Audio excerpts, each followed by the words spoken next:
You think I'm kidding? Did you see me staring off into the distance earlier when you first told me? I got the song half written already. Why don't you take the microphone off? I will. Are we? You are rocking and rolling. Yeah, that's a scary part. It's all scary. Am I allowed to have a Patron on film? You're allowed to because I've had... And... We're not talking about what I've had on film. All right. Carolyn, what's in the cup? Woo-hoo. What's in the cup? And I was really proud because you're beautiful ladies here and you probably weren't going to say something obscene in my ear and make me blush and totally screw up. He says horrible things to me before the show starts. Okay, you're not going to see this on camera, but up top. There we go. Sure, fine, yeah, right. I made you blush too. I know, that was totally possible. Good. And he sang Trouble for me. You missed it, baby girl. Right. We should put the camera on that beautiful little girl there. It's her birthday No, on Monday. When? Monday. She's going to be 22. Now, just so you know, because of legal ramifications, number one, I am not getting paid for this gig. I am not making any money off of this gig. So I'm going to say that whoever owns the license to this particular song, God bless you, but this is a not-for-profit performance. What's your daughter's name, Dawn? Janelle. Janelle. Come here, baby girl. You don't even have to get on camera. That's okay. I'll just sing it for you. Happy birthday to you. Woo-hoo! Happy birthday to you. She's gonna kill me. Happy birthday, dear Janelle. Woo! Happy birthday to you. And if anyone comes after me for licensing on that song, you can kiss my glass. I did that. It was the number 11. I was just counting. It's my favorite number. I tell people, you know, I'm thinking of a number, and yeah, it's 11. Leave it alone. Anyways, we I should have probably the right start to remain this. silent. I just seem to lack the Anyway, we're back on I the use air. my words. Okay. Hi, I'm Treble, and this is Whyte Panther, Luigi. And first off, thank you so very much for coming out this morning. Thank you for Definitely, having me. absolutely loved it. Not only my theme song, which was debuted, which I love, and then you sang Treble.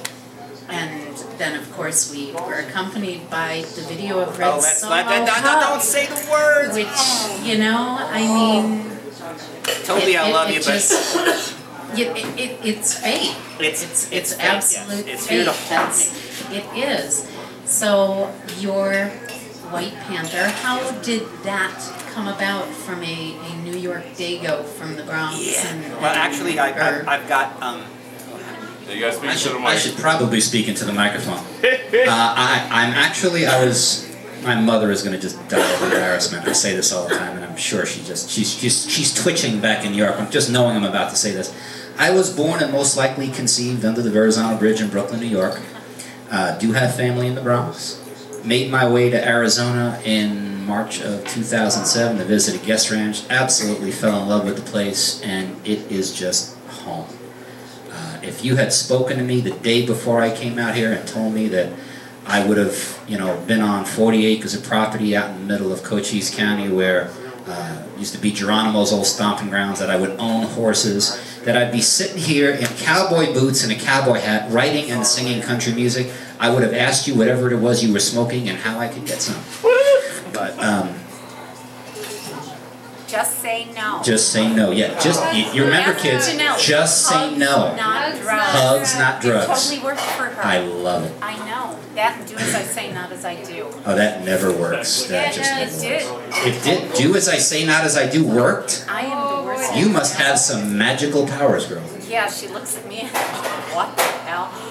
Mom's trouble. She's trouble, yeah. The Whyte Panther name actually came from a...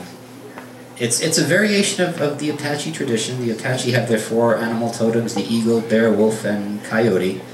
And when I first started getting into martial arts, I got deep into meditation and the spiritual side of it. And, if I dare mention her, because she's probably responsible for getting the ball rolling on some of my writing, there was a sensei in the organization by the name of Sandra Essery, Sensei, if you're watching or if you tune in, she learned her stuff in the Apache tradition, and we did our meditations, and the 4 totems that came to me were the peregrine falcon, a black polar bear, a white panther, and a red fox. I would show you the tattoo that's on my back. It's a full back piece, and each one of them comes to me at different times. You know, the falcon comes to me when I need to step back and take a view from 50,000 feet up and see what's going on. The polar bear comes to me when things are about to get ugly and nasty. I saw a bit of him over the last year or so. The Whyte Panther is always there when things are turning around and coming up. I'm not allowed to talk about some things that have come up, but don't even point. Carolyn, you're going to get me in trouble. I'm not even going to say it. And then the fox is, you know, when I need to be fast on my feet and think. But since the Whyte Panther has been the predominant influence, I just kind of took the name. Did a vision quest up in the Kochi Stronghold 2 years ago in April. Was up there for a couple of days in the mountain with a couple of jugs of water and my thoughts, and had no Patron. No Patron. There were plenty of spirits involved. They just were not the liquid kind. And had a very, very moving experience, and I just proudly carry the name. Very, very cool. Probably one of the best stories, because half the time it was like, well, we were all up, and yeah. So definitely gives a good feel to it versus it was the lesser of 8 evils. Yes. So you've been here since 2007. Yes, ma'am. Absolutely loving it, and you just moved up to Tucson now, right? Just moved out of the sticks, yeah. So you're in civilization. Speaking as one who lives in the sticks, I fully understand, you know, the 40-minute commute to the grocery store and everything. But now that you're living here, do you have any plans to be playing out and doing stuff? Here comes the self-deprecation portion of the show. Shameless plugging, yes. No, I was going in the opposite direction. Oh no, we need the shameless plugging. We need the shameless plugging. Yes. Honesty first. I have no delusions about being a performer. I've been so blessed with some incredible inspiration the last year and a half of my life, and songs have poured out of me. People seem to like them. I never wrote a single one intending it to have any audience other than the one I wrote it for. Okay, you want some plugging? I'll give you some plugging. Yes. You've got the 2 ladies you wrote theme songs for. The only 2 songs I've ever been asked to write. I was going up to Seattle back in October, and I was bringing some CDs with my stuff up for some of my friends. And a couple of them said, well, you know, I got some people here at the house, we want to hear your music, why don't you just put the stuff up online? And I said, well, you guys can wait, I'll be up there in 2 days. No, put it up online. So they suggested that I put my stuff up on Reverb Nation. Inside of 2 days, I was at number 3.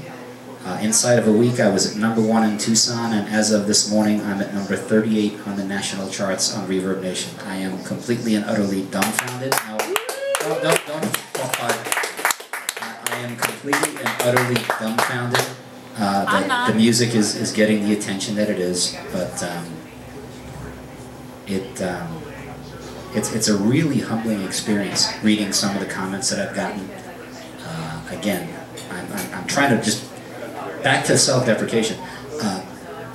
I can carry a tune. I can fake my way through most songs, and you'll get the idea of what I'm shooting for. You can sing Pink quite well. I had a hard time keeping a straight face with Duke's doing the monkey back there, and I'm just trying so desperately to keep a straight face. It's hard to sing and laugh at the same time. That was it. Yeah, I'm enjoying the songwriting. My favorite story about writing a song. I had just written my first song for She Who Shall Go Nameless the night before. I was on my way back out to the sticks, and I had the serpentine belt on the truck split under the hood. I mean, it was rattling around making an awful noise. Just as I'm pulling up the speedway, and there's a Jiffy Lube on the corner. So I pull the truck into the Jiffy Lube, tell them, you know, belt must have snapped, can you replace it? And while you're here, just change the oil. So I go back and I'm sitting in the waiting room, and I'm listening, or so I think, to the radio. And there's another gal sitting in the waiting room, and I lean over to her and I say, excuse me, you know, I've never really heard this song before. Can you tell me who sings it? And she looks at me like I've got 3 heads and said, sir, are you okay? I'm like, yeah, why? He goes, there's no music playing. I had literally heard the song like I was listening to it on the radio, and I just took out the BlackBerry, started jotting down the lyrics, went back and recorded it that day, and I cannot wait, if, God willing, anything ever comes of this music, and that song winds up on someone's album, to have the story that this song was written at a Tucson Jiffy Lube. But yeah, as far as the performances go, I have fun singing. Again, I'm a self-proclaimed karaoke whore. I will go and I will sing just about anything. And my personal theory on karaoke is you don't have to sing well. This is not American Idol. If you sing with a smile on your face and you get one other person in the bar to smile with you, it's a success. And believe me, I had hosted karaoke for probably 2.5 years, and somehow or other, every single week, like clockwork, I found another person who had never ever done karaoke before to sing with me. So I've got as many notches in my karaoke belt as I have in my Patron belt. That's pretty impressive. I've seen the Christmas You've tree. seen the Christmas tree, yes. We'll post a picture of the Christmas tree online later, but yeah. Speaking of online, if people do want to hear your music and you want to hear it, the guy is really good, regardless of what he says. You totally rock. You're absolutely phenomenal. If they do want to hear the Reverb Nation, the stuff you have on Facebook, how do they do that? Well, let's make it real easy. You go to www.reverbnation.com/Whyte Panther, and it's spelled WhytePantherMOUSE. You can leave the mouse off. You need to use your mouse to get on the right place. Oh yeah, that's true. So with your mouse. Not only does she serve great beverages, she's clever and cute too. Thank you, darling. Thank you, Amber. And she gives you your Patron, so, I mean, the River's Edge, speaking of the promos and the plugging, you got Amber behind the bar. If that's not a reason to wake up Saturday morning and see that amount of hotness, who can make a kick-ass Bloody Mary that has literally saved my life more times than not. And you've got Bobby wandering around who makes the coffee that makes me semi-coherent usually. Seriously, I need the IV bag for that stuff. He's my personal savior. It's, you know, some people choose Sunday mornings. Mine is Saturday morning, and Bobby's coffee and Amber's Bloody Marys. There he is. There he is. Yeah, he makes the best coffee. Matt and Holly, seriously, this bar is absolutely phenomenal. Friday nights they've got country, Saturday nights they've got rock. They just finished up their poster girl contest, so every Wednesday night they had all these hot chicks in here. But the first and the third Thursday of every month, they have beer pong, which is fun, and you know, my daughters play. I'm gonna make you get on camera just to let you know. You know, they've been in here, but at midnight. I almost got her to sing with me. Almost came that close. No, it's ugly. But I already talked about you and your coffee, hush. But anyways, you know, you come in, you play beer pong, and if you stick around long enough, like say till midnight, the pole dancing starts. So My virgin eyes. yeah, right? Yeah. No. Mine too. Anyways, so they've got the hottest bartenders in town, great drink specials all the time. They've got pole dancing, they've got wet t-shirt contests. Who knows, summer's coming up. There might be like Jello wrestling again. That's been known to happen. Ooh, great idea. Oh no. Jello shot wrestling. I've wrestled for a Jello shot before. It's a food group. I got everybody to admit, because that was sort of a breakfast staple in my world on weekends when I did. It is. It's a solid, so it counts as a food, and I count it as like protein and red meat because they use like beef parts to make gelatin. So in Treble's world, it's an actual part of the food pyramid and a necessary part of your diet. It's included in my personal food pyramid. That and olives. Yes, and there's nothing wrong with a little hair of the dog either. No, because that dog is my constant. And they say companion. you don't educate people. Look at I that know, boy, I so. am. I'm educating people. I teach at the U sometimes, so this kind of works. It's Trouble cares. it's for the good of you. It really is. It's part of the food pyramid. And they wonder why the show goes where it does. Come here. Come here. Turn the camera. If she doesn't come here, just turn the cameras on her. I totally am. No, don't make I am not a good mom if I do not embarrass her. Look at the cute little purse with the cute little girl. I know, right? It's okay. They're not on you. You're no fun.